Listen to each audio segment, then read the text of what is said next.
today's episode, I'm gonna be showing you how to use a drill. Now listen, if I'm gonna get down to the basics of my guy, niko na hii drill lakini sijui parts zake ni nini, zinafaa kufanya nini, what works where. This is the essence of this video. Make sure you are subscribed. If not, just hit that red button.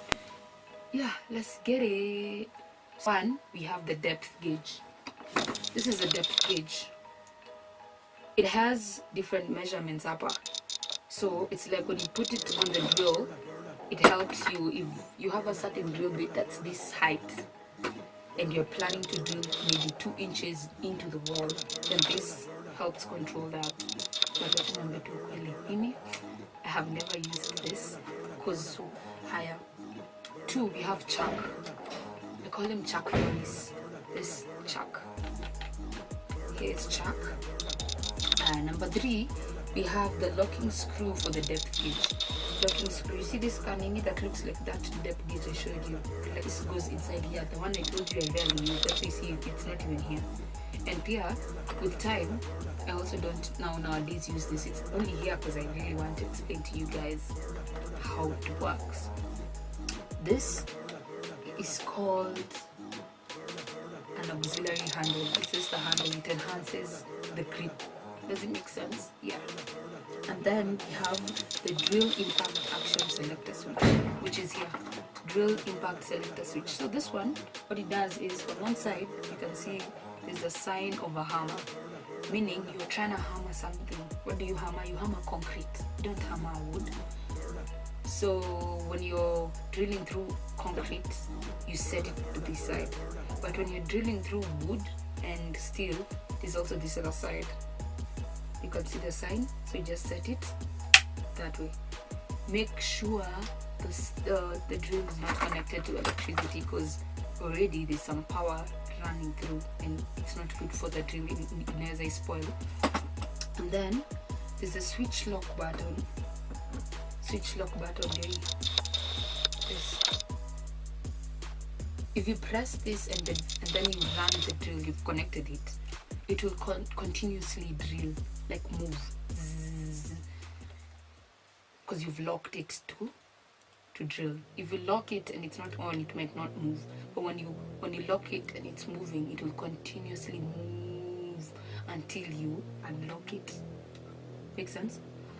Then we have the cable sleeve. Cable sleeve is this one here. That is connected to the cable. Does it make sense? Then we have the on and off switch. On and off switch cover. On and off switch. This way you press just like a gun. On and off switch. On and off. We have the variable speed control. It's also here where the on and off button is. This is where you control the speed. If you want moderate speed, if you want full-blown speed, you need full-blown speed for concrete when you're drilling through concrete. But you might need moderate speed when you're drilling through or screwing a screw into a piece of wood. Makes sense? Or you're unscrewing, especially when you're unscrewing. It needs to take time. When unscrewing, just screw once and it's done. Then we have the forward reverse selector switch. Forward reverse selector switch, they're right here. You can see the forward is an arrow pointing forward. On this other side you can see backward pointing backward. So what happens is, this is just common knowledge. If you wanna drill something, for sure you need the drill to be moving forward.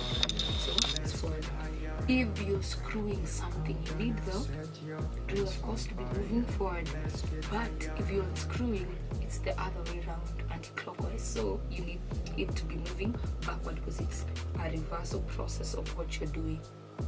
Make sense? Yes, teacher.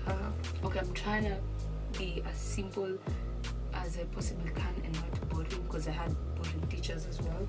So, and I knew how they did this, and already maybe at this point I'd be sleeping or some shit. And finally, we have the auxiliary handle. This is the auxiliary handle. This, and you remember it's the same one with the locking screw depth gauge hole that you put through here that I told you I don't use. Now this one, after a while, this is enhancing stability and the grip, but after a while I figured I don't need it because my grip became the shit. So yeah, and then I need to show you at least. So I told you this is called Chuck Norris. It's a chuck.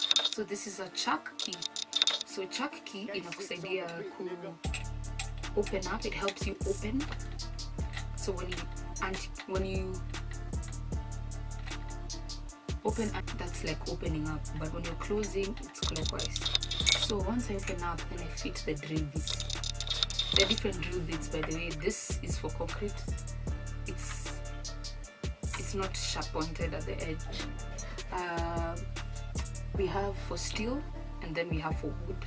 For steel and for wood can be used to serve the same purpose. For steel and wood, steel, wood, and plastic. But for concrete, it's concrete. But I have met people who still use the concrete one on wood. It just depends with how you've been working and what you want and your experience with them. But me, I follow the book until I need to improvise. So now I'm turning clockwise to ensure that I tighten the grip of the drill bit. Make sure it's tight, because if you don't tighten that thing, man, I'm telling you, itakurukia, then you cause another accident that you didn't expect. So my chuck key has tightened up the drill bits. Yes, you see, I use dog cutter. It's easy and safe to use now. The next thing is you connect it to a power source. Where is my power source?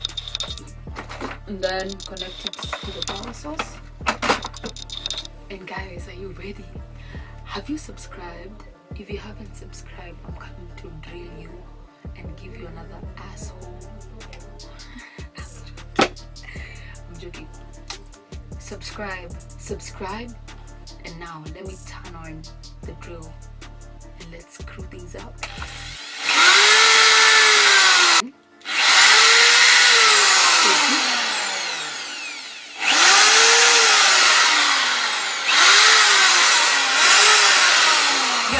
So that has been the episode on how to use a drill. Any questions, comments, make sure you abuse the comment section below. And yeah, post notification on so that you get alerts on my next episodes on how to do your DIYs. Cheers.